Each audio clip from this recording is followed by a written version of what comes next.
Mailbag time. Let's close out the All-Star break by opening up the mailbag, seeing what you guys wanted to know about looking ahead at the offseason, where the Pacers should be right now, where they are right now, how well they could do the rest of the season, and much, much more, all coming on today's Locked On Pacers podcast. You are Locked On Pacers, your daily Indiana Pacers podcast, part of the Locked On Podcast Network, your team every day.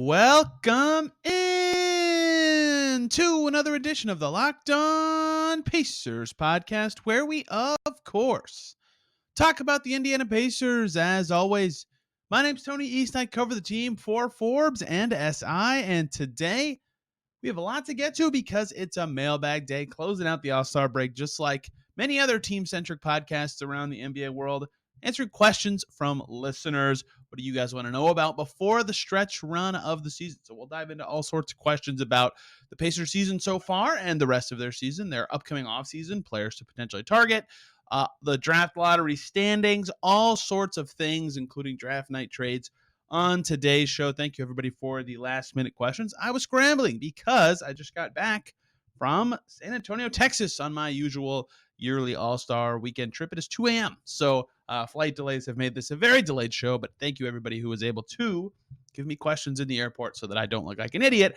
unprepared for today's show. First and foremost, Terry Taylor has signed with the Bulls. Just wanted to get that out of the way. Congrats to Terry Taylor. Pacers waived him to facilitate their trade to acquire Jordan Nwora and George Hill. Him and Goga Bitadze now have new teams, as Kevin Pritchard predicted, and that is the end of the trade deadline for the Pacers. They waived Terry Taylor. He went to the Bulls. They waived Goga. He goes to the Magic, and they get their two new guys. But we will dive in to the questions, and that player movement transition is how I will start today, because at Spencer Hoops _ says, who is one person you think the Pacers should target in the offseason? Well, my lazy answer is Victor Wembanyama.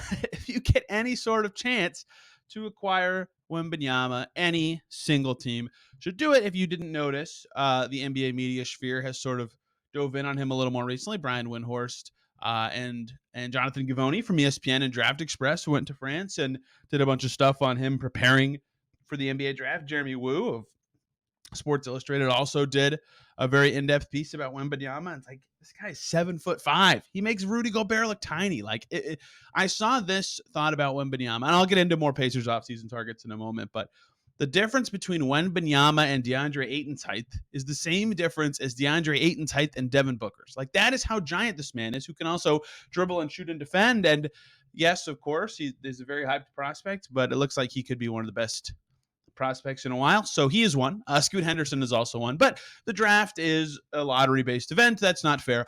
Of the actual tangible upcoming free agency pieces, I think the Pacers' strategy will kind of depend on where they feel like they're at. You know, if they finish this season closer to 40 wins, or, you know, they're one spot out of the play-in, maybe they're a little more aggressive. And if they end up finishing about where they are now, or fall behind the Magic and have another top 5 pick, and maybe they're a little farther away from succeeding, they're a little more passive and continue a longer term plan, because, you know, this is year 1.5 of a rebuild. But either way, I think their targets would be similar-ish, in that if I'm the Pacers, or I'm running the Pacers, I think what makes sense for the Pacers is to target one, wings. Obviously, the Pacers need any wing very desperately, right?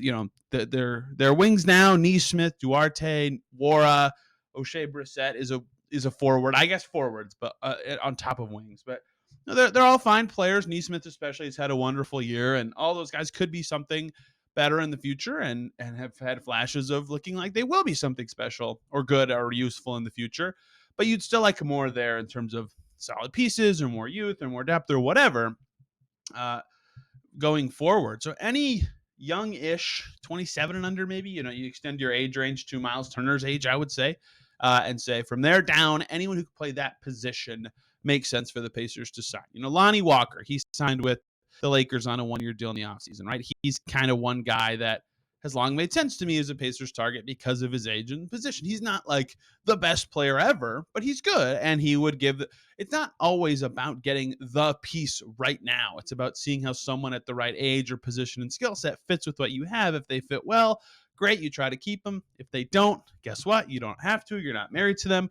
And you learn a lot along the way. And Lonnie Walker is 24 and is talented and has holes in his game, but you learn a lot about how having a wing of that type would help the Pacers. That's just one guy, for example, but some others like Hamidou Diallo with the Pistons. He's on an expiring deal. I think he's 24. He might be 25 now. I can't remember. He's super young. He's been young for a while and hasn't been making that much, but he's also kind of in this Lonnie Walker tier of like, oh my gosh, this guy's super athletic and has some skills that are clearly there. Can they be harnessed? And they kind of have started to become that in Detroit this year, similar to Lonnie Walker, popping at about the same time in their careers and ages, right? Could they be the next fit for the Pacers on the wing, right? That's the kind of prototype I would be targeting as the Pacers. But it's not just necessarily about trying to find a guy with potential and saying, we want to grow someone in our system, although that makes sense too, right? That's been huge for Neesmith, is that there was opportunity in a new system. Perhaps they look to do that kind of thing again, where they poach a young player from a contender who couldn't get on the court. They have found a pretty good market space by doing that. And I think that's kind of their belief here with Wara as well, right? If they can turn Jalen Smith and Aaron Neesmith and Jordan Wara into useful pieces, it's because they're able to provide minutes that other teams can't. And that's maybe somewhere else they could look, is young guys who haven't had an opportunity on their current team and could pop somewhere else. But in general, some other young wings that make sense outside of that sphere. Matisse Thybulle, who's now with Portland, they just traded for him, so maybe he won't be available, but his defense would be super helpful on this Pacers team. Everyone's seen where this Pacers team's defects are on the defensive end. Matisse Thybulle can certainly help in that way. Cam Johnson, if he somehow becomes available from the Nets, I highly doubt it. Again, key part of the Kevin Durant return, but he is just as good of a fit as it comes for this Pacers team in terms of shooting, age, defense, mobility. He can just do so much so well that if he does somehow become available, I think the Pacers should be somehow all over that. Georges Niang can shoot it. He's a little on the older side, but his relationship with Halliburton makes him an interesting fit. Any young guy of that ilk, you kind of get the idea. It's hard to find those guys who you'd say, oh, they are just waiting on that big opportunity, right? Because if everybody thought that, they'd be thought of more highly. But like Darius Baisley's a guy that I've always thought kind of makes sense in that way, although OKC isn't necessarily a good team. He's on a good team now with the Phoenix Suns. And there's always a handful of guys who kind of fit that bill around the league every year. But that's just some names that I think make sense for the Pacers this summer. They won't really need any ball handlers or guards. All the guys that they have in that mix, literally all of them that they have this season, can be back, or at least contractually. And in the center rotation, same thing. All those guys could just be right back up.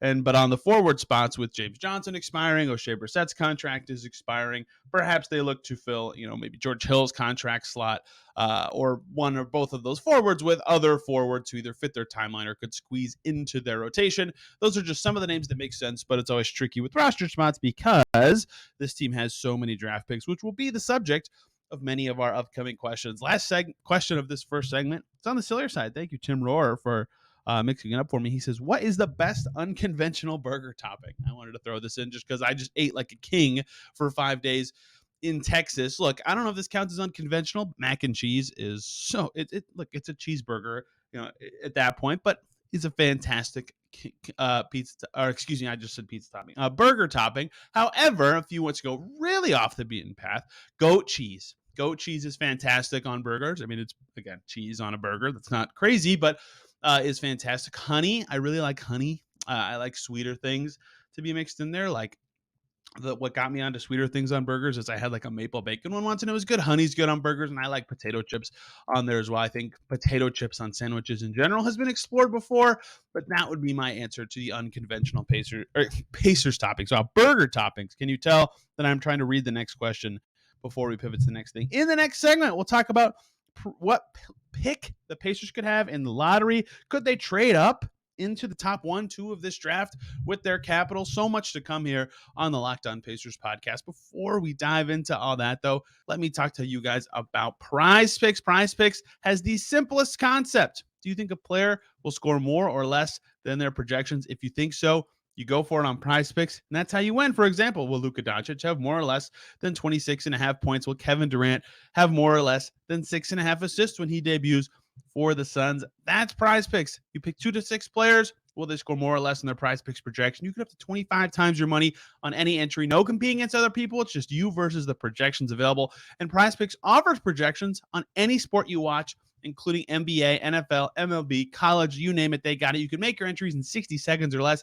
It's that easy, safe, and fast withdrawals. Currently operational in over 30 states and Canada. So download the PrizePicks app or go to prizepicks.com to sign up and play daily fantasy sports. First-time users can receive a 100% instant deposit match up to $100 with the promo code LOCKEDON, all one word. If you deposit $100, PrizePicks will give you $100. You deposit $50, they'll give you $50. You get the idea, but don't forget to enter the promo code LOCKEDON and sign up for an instant deposit match up to $100 at PrizePicks. PrizePicks, daily fantasy made easy. Thank you, as always, for making Locked On Pacers your first listen today and every single day for your second listen. Hop on over to Locked On Bulls. I mentioned it earlier. Terry Taylor headed to the Bulls on a two-way deal from the Pacers. They'll play, actually, in early March. That'll be fun. And also, Patrick Beverley headed to the Bulls as Lonzo Ball is shut down for the season. How much big news can come out of Chicago as I smash my finger into my desk in one day? Quite a bit, apparently. Locked On Bulls will have you covered with all that. Sticking with the Pacers, though, a couple more questions to get to today. Next up comes from Matt Jackson at McBearcat7557. Assuming no injuries, what pre-lottery pick do you have the Pacers landing at? Thank you for saying pre-lottery, so I don't just say I don't know. So it's tricky because they're in a tight squeeze in the lottery right now, but the direction of the teams around them kind of varies, right? So I kind of talked about this on the Draft Picks podcast yesterday in terms of where the Pacers' own pick could land, but top four, completely out of the question, right? Those teams are atrociously bad.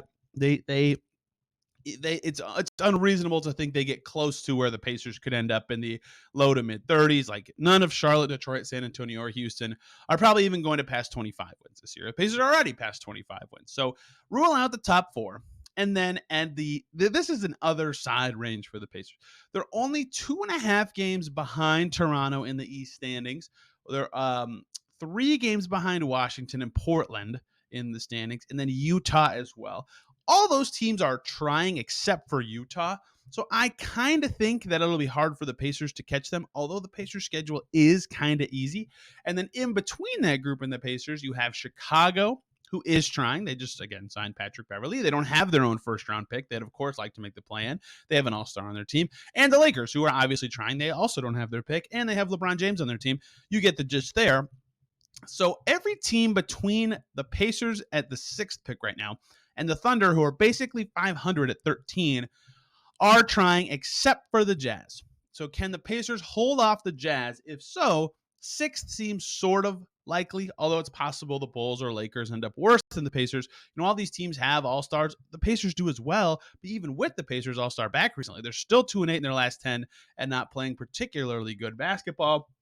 This could go either way. I think they could play well enough to get closer to those teams, but I think with the level of effort you'll expect from those squads, the Pacers have the worst record in their last 10 of any team between, even if you count Detroit and Charlotte, the 3rd pick all the way through the lottery. So I think somewhere in the 6, 7, 8 range makes sense. Orlando is at 5, and the Pacers are only 1.5 away from them, and the Magic have been playing really well since basically mid-November. They've been like a very good team who want to push for the play-in down the stretch here.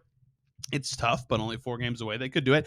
So there's a big range in theory because the Pacers are right behind this mess, but catching up 3 games with only 20 to go is kind of hard, right? You have a good sample of what a lot of these teams are. Most teams have played somewhere between 58 and 60 games. They only have about a fourth of the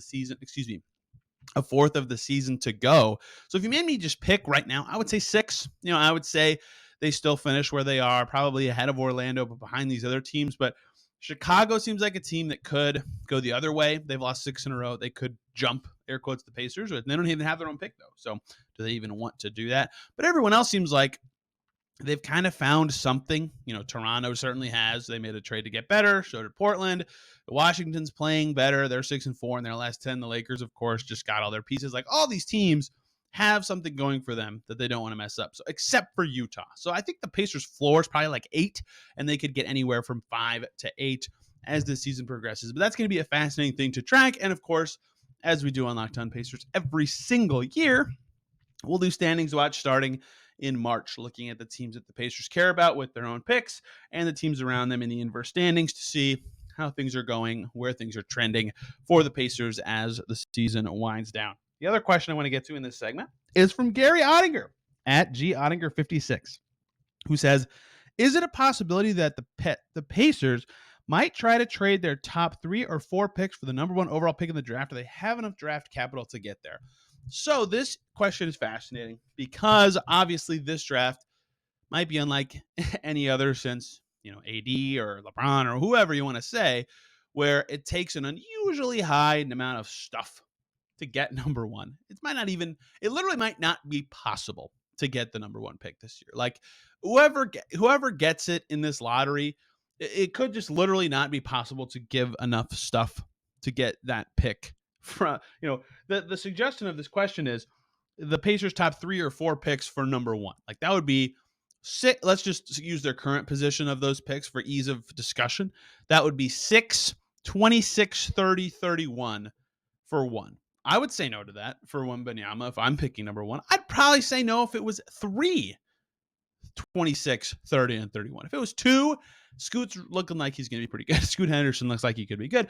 But this draft specifically, because of Wembanyama, makes it exceedingly hard for me to imagine a team trading the number 1 pick. Now, I'm not going to write that off because we can go through history and look at how some of this has gone before, although it's not totally fair.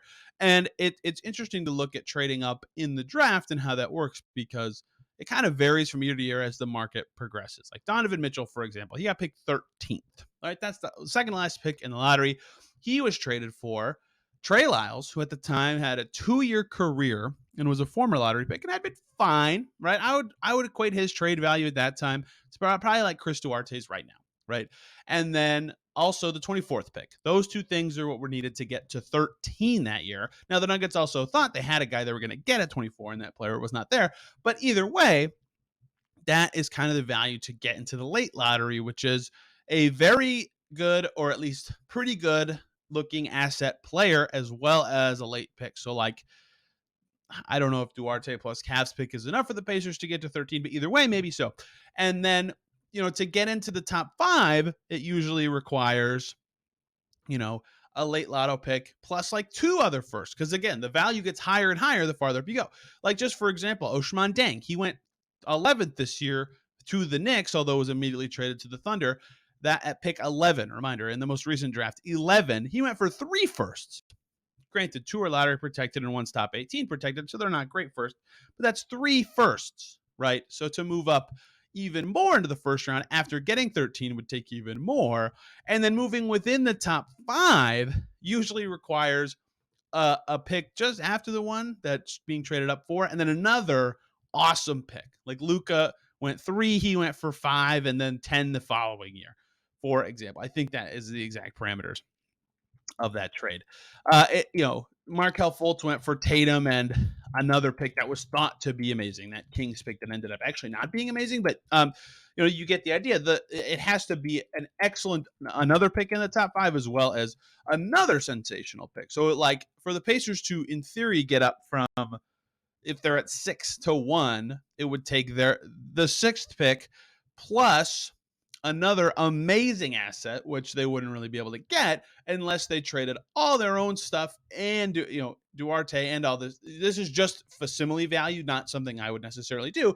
But even then, you're probably not getting the first pick because it's Wembanyama. So I think that no, the answer is no. If they traded all of their picks, including 6 this year, they could not get number 1. I think that it's just not possible. In this upcoming draft, could they get from 6 to like 3 or 4? Yeah, I think they have enough to do that. And I think that's something they actually should consider is, can they trade 6 and 26 and 30 and 31 and maybe one of their young guys to get to 3? Right? Do they love the Thompson twins? Do they love Cam Whitmore? I don't know. I'm just naming prospects at this point. I haven't dove into anyone really, but if they do that sort of thing, would make sense, right? If you love someone in this draft or there's a perfect fit or something, then go get him. Yeah, go make it happen. You have the stuff to do it. But the number 1 pick specifically, Wembanyama, no, it's just, unless you win the lottery, you're not getting him. Like I don't think you'd give him up for so many. I think it's possible that if you get the number 1 pick this year, and you're offered the next 3 number 1 picks, you might turn it down as an NBA team. I don't know. 2 for sure you turn it down. 3, that's a lot. You maybe think about it. So to answer the question, no, I don't think they have the draft capital to get to number 1, but they definitely have the draft capital to move up as high as they can, maybe to 2. Depends how teams feel about Scoot. Definitely to 3 to get whatever guy they want outside of those top 2 guys. Couple more things to get to today, including Daniel Tice's minutes instead of young guys, how many games the Pacers could win the rest of the way, things like that. Before we get to that, though, let me talk to you guys about Built Bar. Looking for a delicious treat but don't want all the fat and calories? Then you've got to try a Built Bar. The holidays are over. If your goal is to eat a little healthier this year, or you just want to eat healthier in general but don't want to compromise taste, then you have to try Built Bar. It's when health and taste come together. They're so delicious, you won't even think they're good for you. What makes Built Bar so good? Well, they're covered in 100% real chocolate, and they come in unbelievable flavors like churro, peanut butter brownie, and coconut almond. I like that the texture usually matches the flavor, which is cool. Peanut butter brownie one, that's my favorite. It's really smooth. And I'm not sure how Built Bar does it, but they taste like a candy bar while having awesome macros. 130 calories, 4 grams of sugar, and a whopping 17 grams of protein. And I don't have to wait around to get a box. You used to have to order them from Built.com, which I did way too often. Now you can get them at Walmart or Sam's Club. Head to your nearest Walmart today. Walk into that pharmacy section. Grab yourself a box of Built Bars. You can get a 4-bar box of cookies and cream double chocolate or coconut puffs. If you're close to a Sam's Club, walk on in there. Grab a 13-bar box with brownie batter or churro. You can thank me later or go to Built.com. Try them today, Built Bar. You will not be disappointed. Thank you, as always, for making Locked On Pacers your first listen today and every single day for your second listen. Locked On Hawks is the way to go because former Pacers coach Nate McMillan is no longer the Hawks coach. Brad Rowland has that out already on Locked On Hawks, an emergency podcast breaking that down. Wild timing to me on that. I don't know the details. I haven't dove in yet, but they had all the All-Star break to do it, and they do it the first day back. Wild. Nate McMillan, great dude, and I hope he lands on his feet somewhere cool with another great job. The Hawks, we'll see what happens there. Brad Rowland will have all that for you. The last questions today all come from the same person. Thank you, AJ Reese, for always coming through for me and making it so when I am bad at planning a mailbag, I have questions still. At the AJ Reese. First question. He is a 4-parter. First one a little sillier. What is your least favorite tanking GIF? I despise GIFs in general, mostly because I think they're just substitutes for people who don't know what to say, but also because it's the same 5 over and over again. They're all from The Office, for example. But tanks specifically drive me crazy because I hate the concept of tanking in the NBA. It sucks. My least favorite tank GIF is the one of it like sliding in the snow that everybody sends. I think it must be the first one when you type the word tank into like the GIF search that Twitter has. I see that one all the time. I'm literally flustered thinking about it. It drives me insane, especially this year's team where it's like, what are you talking about? We will not dive into that too much. I think someone replied and said favorite tanking GIF. I don't have a favorite tank GIF. None of them interest me at all. I think Marina was involved in this. Marina, I don't have a favorite tank GIF. Question 2 from AJ, actual basketball, said, what was your predicted record at this point? So if you don't know this, Adam Friedman, the old co-host of the show, and we go through the schedule game by game right after the schedule comes out and predict the Pacers win-loss record at every single point in the season to see, you look at their opponents, their back-to-backs, when the hard stretches are for things like that, when the travel stretches are, and it gives you a better picture of how good or bad this team could be. And any time when we did that, actually, I won't spoil that part now, but to this point of the season, I had the Pacers at 18-42. So they are better than my preseason projection by quite a bit, right? They are 8 wins over it already. Their biggest stretch difference in terms of wins and losses compared to my preseason choices were late December, early January, right before the Halliburton injury. In that stretch, they beat the Hawks, the Cavs, the Clippers at home. They beat the Raptors at home. They beat Portland at home, and they beat Charlotte. And I only had them having like 3 wins in that stretch. And then the other big stretch where they really killed me is kind of earlier in the season, the at Washington, at Brooklyn win stretch, the New Orleans win, and the Toronto win in about a 6-win stretch in late October, early November. That's where the biggest differences come for me. But Adam and I both thought they would actually have a pretty tough time in this mid-January stretch just because their opponents were hard, even with a fully healthy team, right? I had them having 5 wins from January 13th through the All-Star break, and Adam had 4. So, it's kind of wild to look back on that for some perspective on this Pacers team and just be like, oh, it's not insane that they played bad through the stretch, especially because they have some really easy opponents in their last, whatever they have left, month and a half of the season, right? Or just in the next, couple weeks: Orlando, San Antonio, Chicago, Houston, Detroit, Charlotte, right? That's all within less than a month from now, right? So, yes, they obviously have been playing awful recently, but context is important here. Either way, I had them at 18 wins up to this point of the season. Adam had him at 13 wins up to this point of the season. So obviously we were both too low on this team. Tyrese Halliburton and Benedict Mathurin are supremely better than many, including us, anticipated, but also Miles Turner. Basically every player in the rotation has been at or above what most expected them to be at this year. That's why this team is better and ahead of schedule than people thought. Question 3 from AJ is, how many games do you have the Pacers winning the rest of the way? Well, in the same exercise that I just referred to, I had 8 more wins the rest of the way, which was at Orlando on February 25th, at San Antonio on March 2nd, against Houston on March 9th, in Detroit both times on March 11th and 13th, versus the Thunder on March 31st, against the Knicks on April 5th, and then their final home game against Detroit on April 7th. I mean, all those still seem sort of reasonable to me. I think I would add in they play at Charlotte and at Chicago. I mean, they've been playing well against the Bulls. Charlotte absolutely stinks this year. So those seem very winnable. That said, at Orlando seems a little tougher, right? That team is better than they were thought to be before the season. They already lost to the Thunder this season. The Pacers did. The Knicks have had their number, right? So there's some games that could flip. And of course, they have an all-star on their team. The Pacers could beat any of these teams on any night. But I had 8 more the rest of the way. So if that holds true, the Pacers will win 34. If they win all 8 and then also beat Charlotte, like I said, they could get to 35. If they play closer to their mid-November level, they could get to 38. There's a lot of ways it could go. If they play poorly like they have been for a while, right? They have 3 wins since in a month, right? They have 3 wins since January 24th. They could end up around 32. There's a lot of ways it could go. But again, I think their schedule is mostly pretty easy the rest of the way. And going back to the question from earlier about where the Pacers could end up in the inverse standings or in the lottery standings, keep in mind that they have an easier schedule the rest of the way, but their opponents in them might have different goals. I think the Pacers would like to win a lot and reach the plan as well, though, to be perfectly clear. I think that a lot of players on the team would love that sort of experience and things like that. So we'll see how this ends up shaking out, but 8 is the number of wins that I had down the stretch before the season started. I think that makes sense still at this time. The final question from AJ is there reasoning behind Tice getting minutes over the young guys? For me personally, I can't think of great reasoning.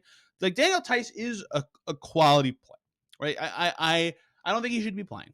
To get that out of the way, I do not think Daniel Tice should be in the Pacers rotation, right? But I think people are talking too negatively about his skill set in this discussion. He's far and away the best screener on the team. It's not even close, right? He's a very good screener. He makes pretty good decisions with the ball from 15 feet and in with finishing and passing and things like that. His defensive awareness is solid, right? And something I talked about before the season, and this matters a lot with young teams, is sometimes vets can help your young guys develop, right? Buddy Hield, beyond being good this year, provides spacing for the rest of the young guys to have more room to learn how to drive and attack and all things like that. Miles Turner's defense gives guys more room to explore and grow defensively. TJ McConnell's ability to create for others gets guys easier shots or helps them with timing, things like that, right? So for Tice, it's here's what a good screener can help you do and all sorts of things like that. That has value to the Pacers. Veterans have value to young teams. But yes, playing Jalen Smith and Isaiah Jackson should absolutely be the Pacers' priority down the stretch of the season. See what you have with them, see how they can grow and develop. That absolutely seems more important than playing a reserve center who does not seem like he should be in their future plans at all, given his age and his skill set and all sorts of things. Again, Daniel Tice is a fine player. The reasoning, though, I think Carlisle values what veterans bring to the floor and the skills he brings, right? Carlisle has talked highly of what he can do. He started him in that game that Miles Turner was out And the thing about that game when that was interesting is Isaiah ended up playing more minutes than Tice, even though Tice started. But I think Carlisle just values the skills that he brings. And for better or worse, that kind of suggests, right, they do want those vets in there, whether that's to help young guys with the way I just described or to win games. I don't know that that's necessarily the right choice, though. I think the Pacers should lean into development a little bit more in these last 20 whatever games down the stretch of the season. I think most think that way. But I understand, their thinking, I think, and Carlisle's thinking is this, he's good, right? He does things that help us win games. And I think they should be prioritizing development more. And young guys should be getting most of, if not all of the minutes available that are kind of could go between one guy or the other.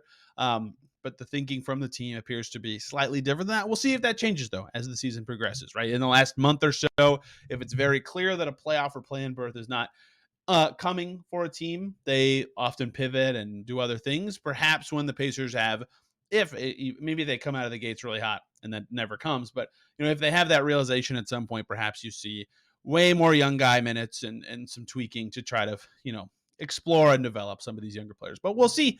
We will see. I again though do not think Daniel Tice should be playing for the Pacers, barring injury. Of course, that is of course when he should be out there, but.